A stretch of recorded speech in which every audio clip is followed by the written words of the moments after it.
Use of some adjective मध्ये आपण सम, any, no, any या विशेषणांचा वापर कसा केला जातो हे पाहूया.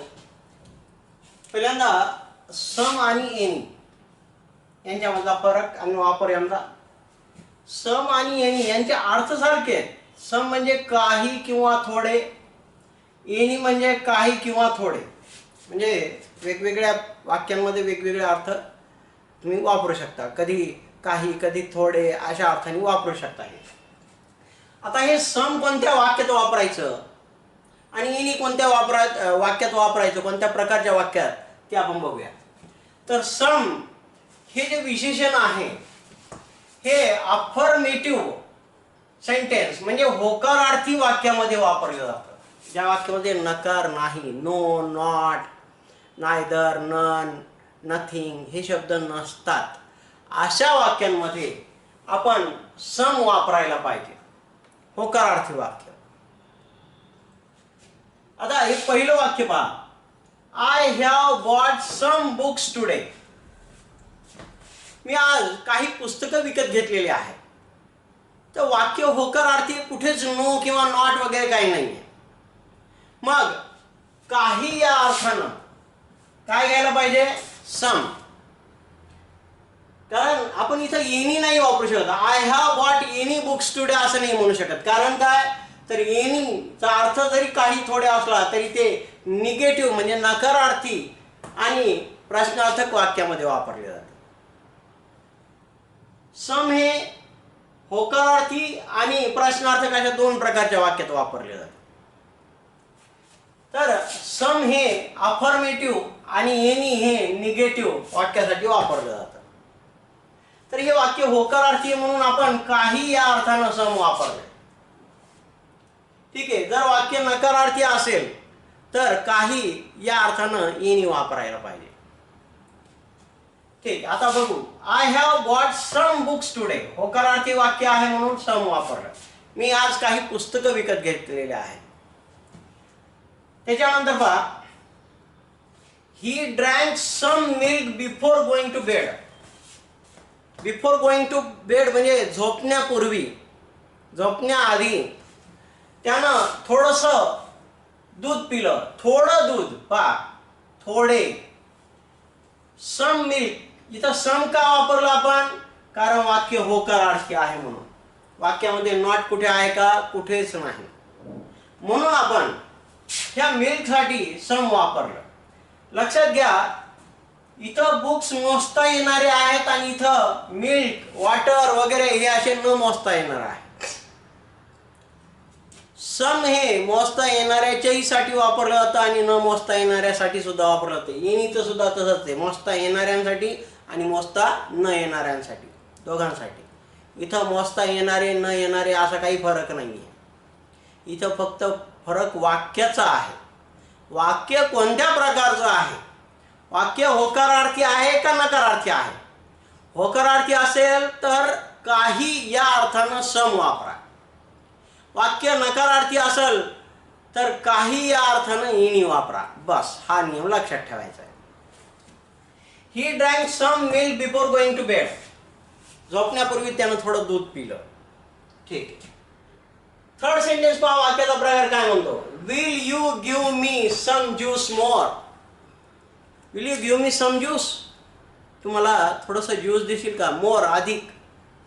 तुम्हाला अजून थोडंसं ज्यूस देशील का. तर इथं वाक्याचा प्रकार आहे प्रश्नार्थक. तर पहा, सम हा शब्द इंट्रॉगेटिव्ह म्हणजे प्रश्नार्थक वाक्यात वापरला जातो आणि ते वाक्य जे असतं प्रश्नार्थक ते विनंती दर्शक असायला पाहिजे, तर आपण सम वापरू शकतो. कारण इंट्रॉगेटिव्ह मध्ये एनी सुद्धा वापरलं जातं. इथे इंट्रॉगेटिव्ह, इथे इंट्रॉगेटिव्ह म्हणजे सम प्रश्नार्थक वाक्यात वापरलं जातं आणि एनी सुद्धा प्रश्नार्थक वाक्यात वापरलं जातं. पण जर का प्रश्नार्थक वाक्य हे विनंती दर्शक असेल तरच सम वापरायचं, अन्यथा एनी वापरायचं. ठीक आहे. तर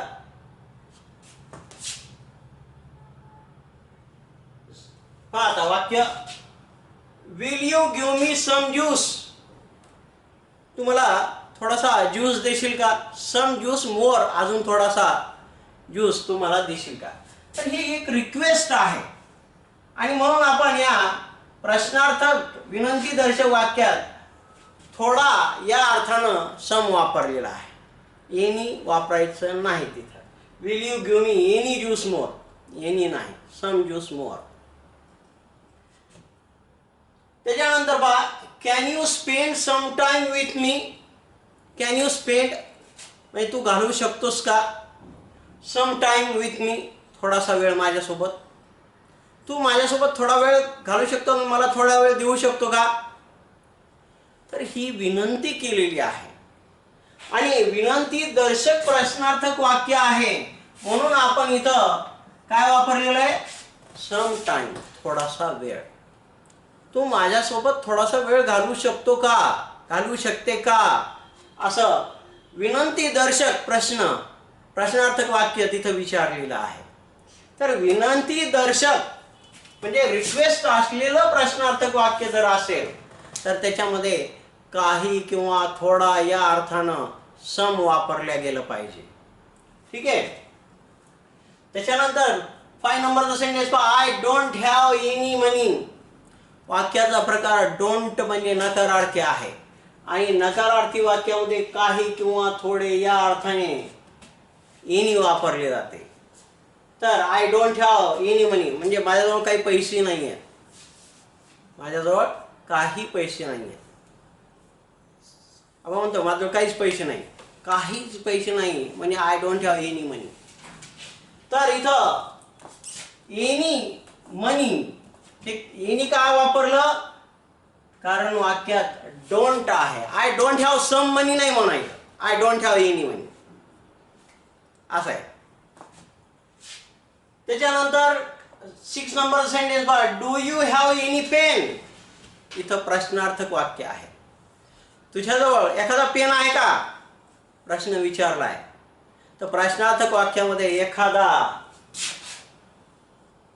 या अर्थानं एनी वापरलेला आहे. पहा, आपण हे मोजता येणाऱ्या एकवचनी नावाच्या आधी एनी वापरलंय. इथं मोजता न येणाऱ्या मनी या नावाच्या आधी सुद्धा एनी वापरलंय. मोजता येणारे न येणारे असा काही फरक करायचा नाही एनी वापरताना सम वापरताना. तर do you have any pen, तुझ्याजवळ एखादा पेन आहे का? तर एनी हा जो शब्द आहे हा काही वाक्यामध्ये एखादा या अर्थानं सुद्धा वापरला जातो. Do you have any friend, तुला एखादा मित्र आहे का? एनी फ्रेंड म्हणजे एखादा मित्र. ठीक आहे. हा, त्याच्यानंतर you can purchase any smartphone from the market. तू मार्केटमधून कोणताही स्मार्टफोन घेऊ शकतो. नीट बघा इथं वाक्य कोणत्या प्रकारचं आहे. वाक्य नकारार्थी नाही, वाक्य प्रश्नार्थक नाही. नकारार्थी आणि प्रश्नार्थक वाक्यात एनी वापरले जाते, पण हे वाक्य दोन्हीपैकी एकही नाही. मुद्दाम घेतलंय मी हे वाक्य, कारण या दोन्ही प्रकारामध्ये एनी वापरलं जातं, पण वाक्य नकारार्थी नाही आणि प्रश्नार्थक नाही. तर एनी हा शब्द कोणताही या अर्थाने अफर्मेटिव्ह सेंटेन्स मध्ये वापरले जाते, म्हणजे होकारार्थी वाक्यामध्ये कोणताही. You can purchase any smartphone, तू कोणताही स्मार्टफोन विकत घेऊ शकतोस. तर you can eat any apple from that basket, त्या बास्केटमधलं कोणतंही ॲपल खाऊ शकतोस. Any apple, any smartphone.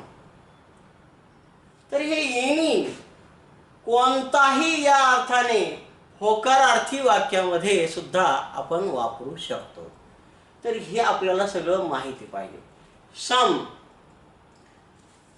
अर्थ काही किंवा थोडे, हे अफर्मेटिव्ह म्हणजे होकारार्थी वाक्य आणि इंट्रॉगेटिव्ह म्हणजे प्रश्नार्थक वाक्य. पण ते प्रश्नार्थक वाक्य विनंती दर्शक असायला पाहिजे, तर आपल्याला सम वापरता येईल त्या वाक्यामध्ये. आणि एनी काही किंवा थोडे या अर्थानं निगेटिव्ह आणि इंटरॉगेटिव्ह नकारार्थी आणि प्रश्नार्थक वाक्यामध्ये वापरता येतं. आणि कोणताही या अर्थाने ते अफर्मेटिव्ह म्हणजे होकारार्थी वाक्यात वापरता येतं. तर अशा प्रकारे या सम आणि एनीचे वापर केले जातात. आता आपण नो आणि एनीचा वापर पाहूया. या विशेषणांचा वापर. तर नोचा अर्थ आहे काहीही नाही किंवा काहीच नाही. आणि एनीचा अर्थ एखादा, काही, थोडे अशा वेगवेगळ्या अर्थानं ते वाक्यामध्ये वापरलं जातं. आपण आत्ताच पाहिलंय की एनी हे निगेटिव्ह आणि इंटरोगेटिव्ह वाक्यामध्ये वापरले जाते, काही आणि थोडे या अर्थाने. आणि एखादा या अर्थानं ते होकारार्थी वाक्यामध्ये म्हणजे अफर्मेटिव्ह सेंटेन्समध्ये सुद्धा वापरले जाते. तर आता पहा, तर वाक्यामध्ये नोचा अर्थ कसा घेतला जातो. I have no money to lend you. Lend म्हणजे उसने देणे. टू लेंड यू म्हणजे तुला उसने द्यायला. आय हॅव नो मनी, माझ्याजवळ काहीही पैसे नाही आहेत. तुला उसने देण्यासाठी माझ्याजवळ काहीच पैसे नाही आहेत, काहीही पैसे नाही आहेत. तर काहीही नाही या अर्थानं नो हा शब्द किंवा हे विशेषण नाम आधी वापरलं जातं. आता दुसरं वाक्य पहा. Do you have any idea. Any idea वाक्य प्रश्नार्थक आहे.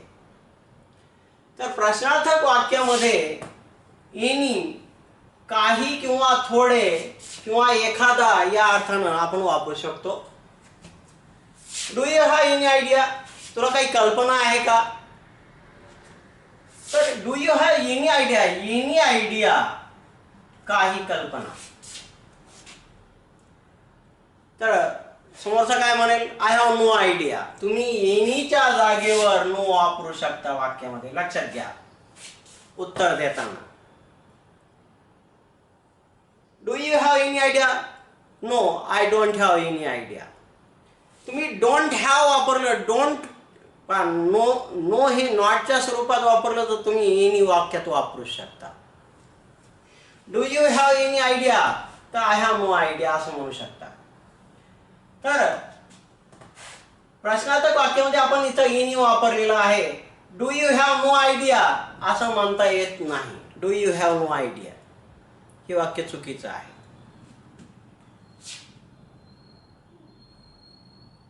थर्ड सेंटेन्स पहा. You can do any course of computer. Any म्हणजे काय, कोणताही या अर्थानं.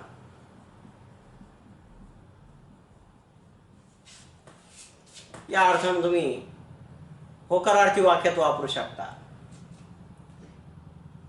Do you have any idea, you can do any course. कोणताही कोर्स कम्प्युटरचा तुम्ही करू शकता ऑनलाईन वगैरे. You can do any course of computer online. तर एनी कोर्स म्हणजे कोणताही कोर्स. तर इथं एनी हे होकारार्थी वाक्यामध्ये आपण वापरलेलं आहे. आता नो वापरलं, एनी वापरलं आपण. आता हे चौथा प्रकार पहा वाक्याचा. प्रश्न असा विचारलाय, do you have any pen. तुझ्याजवळ एखादा पेन आहे का. पहा प्रश्नार्थक वाक्यामध्ये आपण एखादा या अर्थानं, काही या अर्थानं, थोडे या अर्थानं हे एनी वापरू शकतो. तर do you have any pen, तर इथं काय म्हटलंय, no I have no any pen. लक्षात ठेवा आता हे वाक्य चुकीचं आहे. No I have no any pen, नाही माझ्याजवळ एकही पेन नाहीये. प्रश्न विचारला तुझ्याजवळ एखादा पेन आहे का. Do you have any pen, तर उत्तर देणार म्हणतो नाही माझ्याजवळ एकही पेन नाही. तर एकही पेन नाही असं म्हणताना त्याला एनी वापरायची गरज नाही.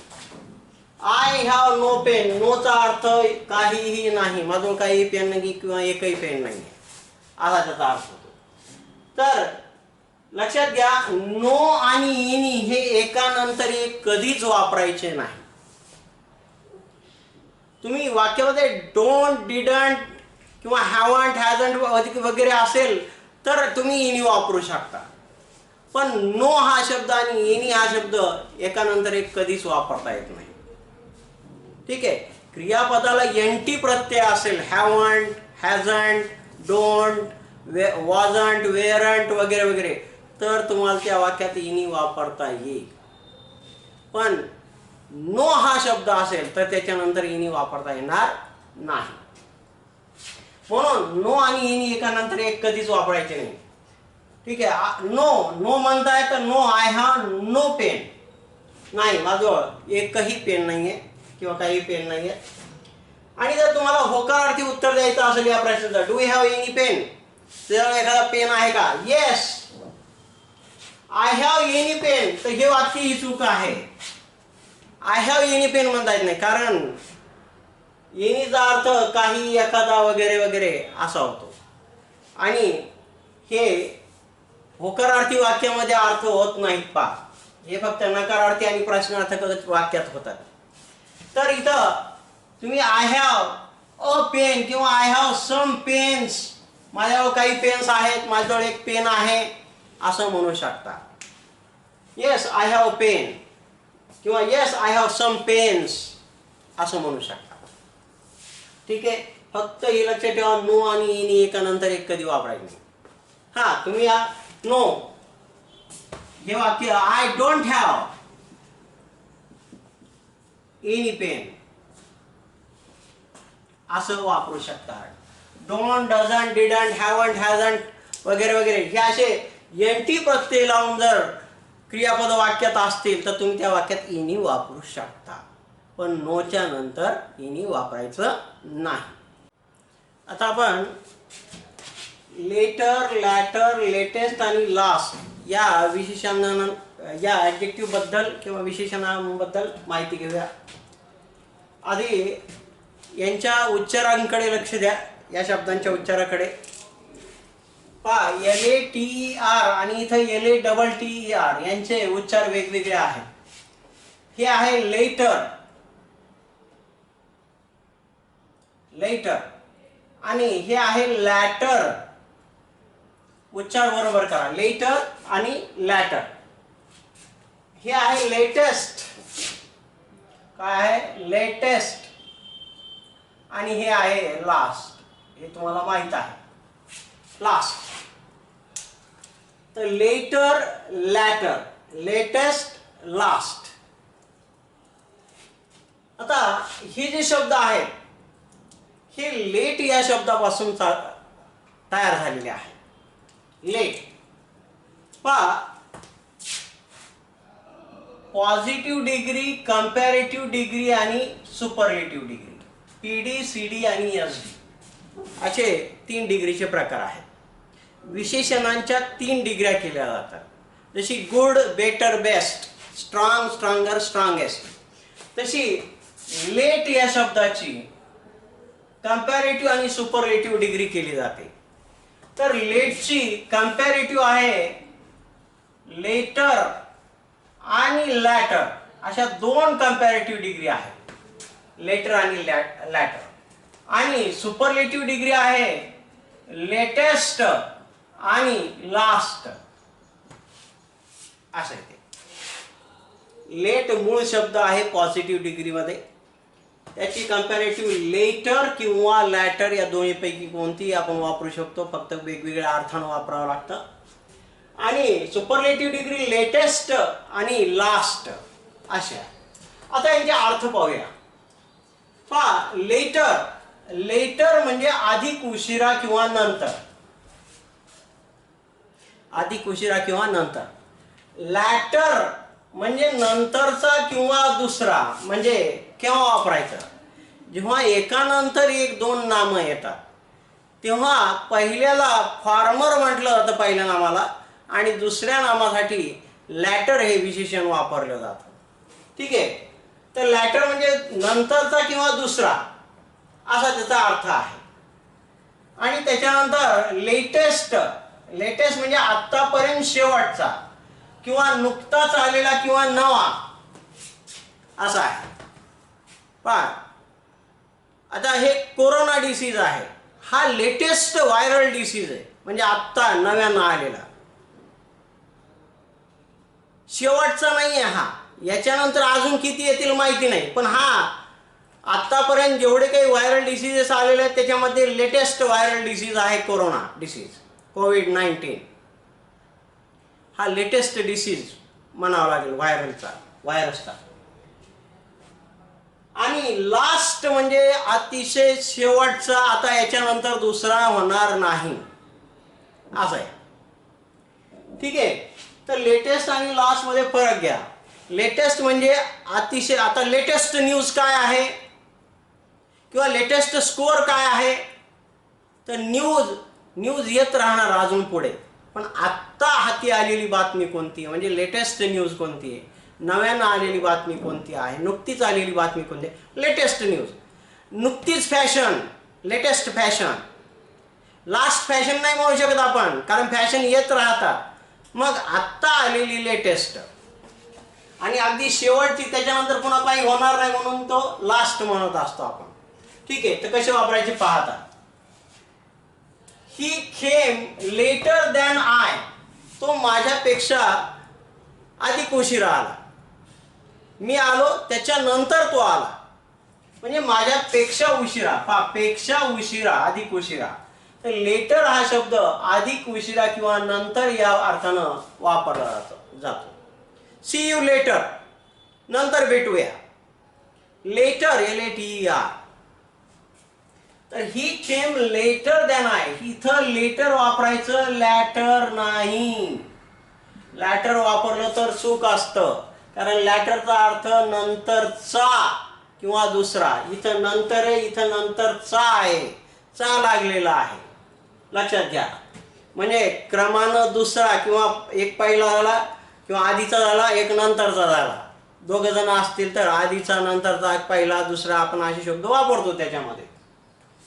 ठीक आहे. त्याच्यानंतर दुसरं वाक्य पहा. Between Virat and Sachin the latter has broken many world records. Between Virat and Sachin, आपण दोन खेळाडूंचे नाव घेतलेले आहेत क्रिकेट खेळाडूंचे.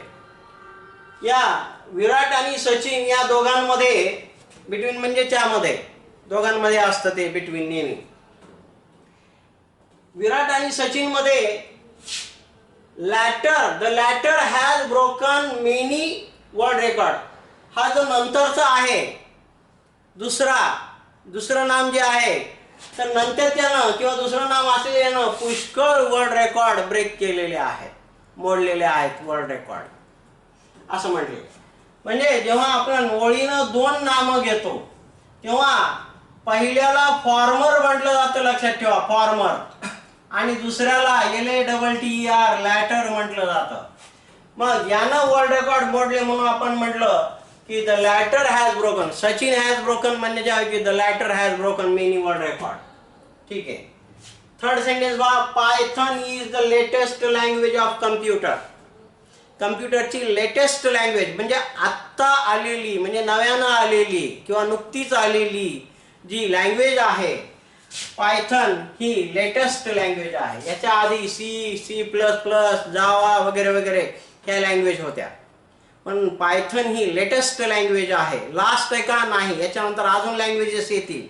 ही लेटेस्ट आहे, लास्ट नाही म्हणताय तुम्ही. लास्ट म्हणले तर चुकले, लेटेस्ट लँग्वेज म्हणावं लागेल तुम्हाला. त्याच्यानंतर he was the last person to enter the hall. हॉलमध्ये येणारा तो शेवटचा व्यक्ती होता. लेटेस्ट पर्सन नाही म्हणायचं, लास्ट पर्सन.